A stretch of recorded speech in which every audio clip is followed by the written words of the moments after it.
नमस्कार मित्रों, मेरा नाम संजीव यादव है।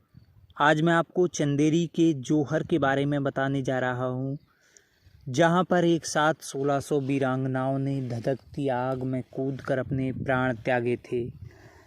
यह चंदेरी का जौहर 496 साल पुराना है। 1528 की वह काली रात जो इतिहास के पन्नों में दर्ज हो गई।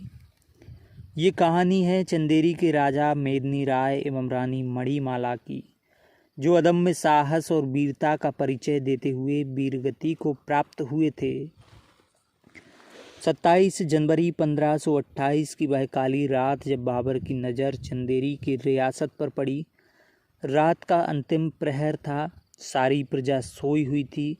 आक्रांता बाबर ने एक रात में ही पहाड़ काटकर रास्ता बनाया, जिसके बाद अंतिम प्रहर अलसुबह चंदेरी की ओर धूल का बवंडर उठता आ रहा था।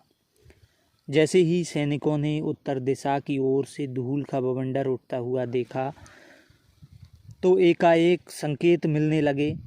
रणतूर बज उठे। एक सैनिक भागा भागा राजा के पास पहुंचा, जाकर कहा, महाराज, बाबर ने किले पर हमला कर दिया। देखते ही देखते घोड़ों की टाप एवं धूल का बवंडर चंदेरी की ओर बढ़ता आ रहा था। कुछ ही देर में बाबर की सेना किले के चारों ओर पहुंच चुकी थी। इसके बाद किले की ओर भागा भागा दूसरा सैनिक आया, जिसके हाथ में एक पत्र था। सैनिक सीधे राजा मेदिनी राय के पास पहुंचा और जाकर कहा, बाबर का यह पत्र आया है। इस पत्र में बाबर ने लिखा था, मेदिनी राय, तुम खानवा का युद्ध देख चुके हो। महल खाली कर दो और हमारे साथ आ जाओ। राजा मेदिनी राय ने आक्रांता बाबर के सामने झुकना स्वीकार नहीं किया। राजा ने बिना देरी किए हुए महल खाली करने से इनकार कर दिया और युद्ध की घोषणा कर दी।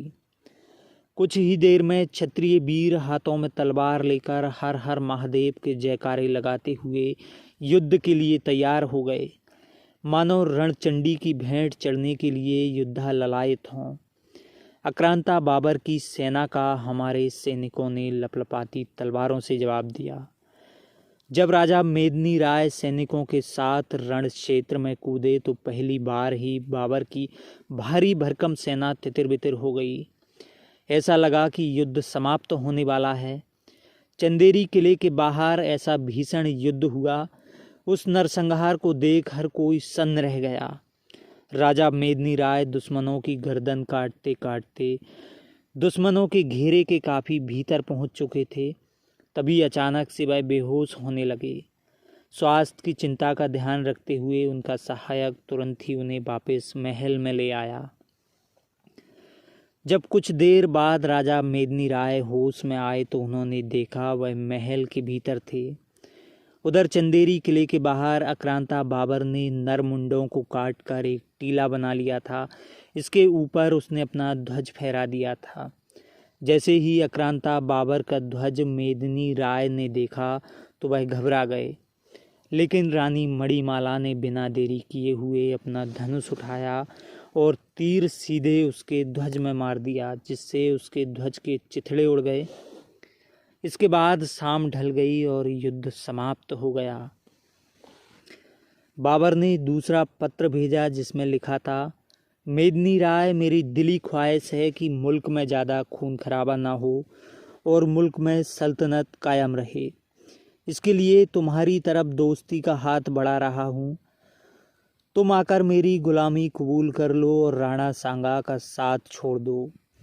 तुम्हें सोचने समझने के लिए एक दिन का वक्त दे सकता हूँ। इससे ज़्यादा की रियायत की उम्मीद मत करना। आखिरी अंजाम क्या होगा इसके बारे में तुम अच्छी तरह से जानते हो।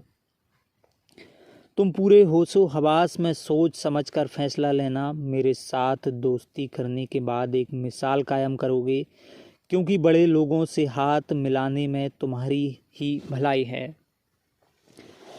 राजा ने बाबर का प्रस्ताव ठुकरा दिया। उन्होंने राणा सांगा के पास मदद के लिए पत्र भेजा। उधर बाबर ने किला युद्ध से जीतने की चेतावनी देते हुए आक्रमण कर दिया। बाबर और मेदिनी राय के बीच भीषण युद्ध हुआ। बाबर की किस्मत अच्छी थी कि राणा सांगा इस युद्ध में भाग नहीं ले सके। युद्ध के बीच में ही राणा सांगा का पत्र एक सैनिक लेकर आया। मेदिनी राय ने पत्र को खोला तो जिसमें लिखा था, मेरे प्रिय मानस पुत्र, मैं तुम्हारी चिंता में चित्तौड़ से तो निकल गया, लेकिन आधे रास्ते में ही जीवन शिथिल हो गया। शरीर निर्जीव होता जा रहा है। हम इससे आगे चलने और आगे कुछ लिखने की शक्ति नहीं रही। राणा सांगा ने आगे लिखा कि मेरी इच्छा है कि पहले से ही थी कि मैं चंदेरी पहुंचने से पहले ही बाबर का हिसाब किताब कर लूं, लेकिन यह नहीं हो सका। तुम बुद्धि और विवेक से काम लेना। युद्ध में चंदेरी के हजारों सैनिक वीरगति को प्राप्त हो गए थे। इसी बीच बाबर का फिर से पत्र आया जिसमें लिखा था, राजा हार मानकर महल खाली कर दो। राजा ने प्रजा से इस संबंध में राय मांगी। कुछ ने संधि करने की बात कही, लेकिन रानी मणिमाला ने कहा कि अगर संधि ही करनी थी तो पहले ही कर लेते। मौत तो किसी को कहीं भी आ सकती है, चाहे वह शयन कक्ष हो या रण क्षेत्र। हमारे हजारों सैनिक वीरगति को प्राप्त हो गए। क्या जवाब देंगे उन माओं को जिनके लाल रणचंडी की भेंट चढ़ गए। मरने वालों की गिनती को कलंकित नहीं कर सकते। अब अंतिम युद्ध होगा। इसके बाद फिर से भयंकर युद्ध शुरू हुआ। दूसरे दिन के युद्ध में राजा मेदिनी राय दुश्मनों की गर्दन काटते काटते वीरगति को प्राप्त हो गए।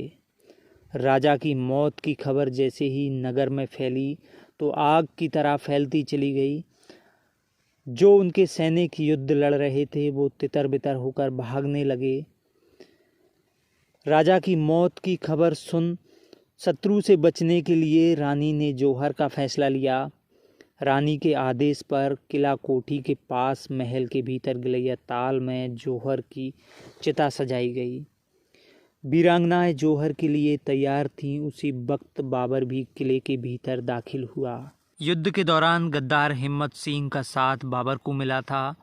जौहर की आग का वरण करते हुए वीरांगना रानी मणिमाला के तीर से गद्दार हिम्मत की आंख फूटी थी। घायल हिम्मत और अहमद खां बाबर के पास खड़े होकर जलती हुई चिता देख रहे थे। जलती वीरांगनाओं को देखकर बाबर बेचैन हो गया। उसी समय रानी मणिमाला ने आग में कूदते समय तीर चलाया। एक तीर हिम्मत की आंख फोड़ते हुए निकल गया। उसने वहीं दम तोड़ दिया, जबकि दूसरा तीर बाबर की पगड़ी में लगा और वह जमीन पर गिर गई। तुर्कों में फिर से आतंक छा गया। तब बाबर के सैनिक भागकर चिता के नज़दीक पहुंचे। उन्होंने देखा कि रानी मणिमाला अपने तरकस के 2 अंतिम तीर का प्रयोग कर खाली धनुष कंधे में डालकर उस महाचिता को प्रणाम करते हुए सुहाग के गीत गाती हुई चिता की ओर बढ़ गई। उसके पीछे पीछे 1600 वीरांगनाएं एक एक कर जौहर कुंड में समा गईं। बाबर यह देखकर डर गया। चौथी बीबी दिलावर बेगम की चीख निकल पड़ी। वह इस मंजर को देखकर वहीं बेहोश हो गई। बाबर ठगा सा तलवार लेकर एकटक देखता रहा। बाबर ने भी अपनी तलवार चिता में डाल दी। सतीत्व से पराजित बाबर अपने खेमे में लौट आया। चंदेरी दुर्ग को जीतकर भी बाबर ने विजय उत्साह नहीं मनाया। बाबर ने चंदेरी के मग्न ध्वस्त दुर्ग की सूबेदारी महारानी मणिमाला के बाण से अपाहिज हुए अहमद खां को सौंप दी और उसी समय दिल्ली के लिए कूच कर गया। रानी के जौहर की खबर आग की तरह राज्य में फैल चुकी थी। जौहर की धधकती आग 15 कोस दूर से नजर आई थी। जौहर का पता चलते ही सुदूर आंचल की प्रजा किले की ओर भागी और वहां जाकर प्रजा ने श्रद्धा सुमन अर्पित किए। आज हम कहानी इसलिए बता रहे हैं, 28 जनवरी को हर साल चंदेरी जौहर दिवस मनाया जाता है। जौहर की याद में क्षत्रिय खंगार समाज के द्वारा हर वर्ष चंदेरी में कार्यक्रम किया जाता है। इतिहास के लिहाज से भारत का सबसे बड़ा जौहर चंदेरी का जौहर है, जो रानी मणिमाला एवं 1600 वीरांगनाओं ने एक साथ किया था। नमस्कार मित्रों, इसी तरह से और भी जानकारी मैं आपको अलग अलग वीडियो में देता रहूँगा। इसी तरह की और जानकारियाँ जानने के लिए आप चैनल को लाइक करें, सब्सक्राइब करें, ताकि इसी तरह से आपके बीच और भी जानकारियाँ पहुँचाते रहें। धन्यवाद।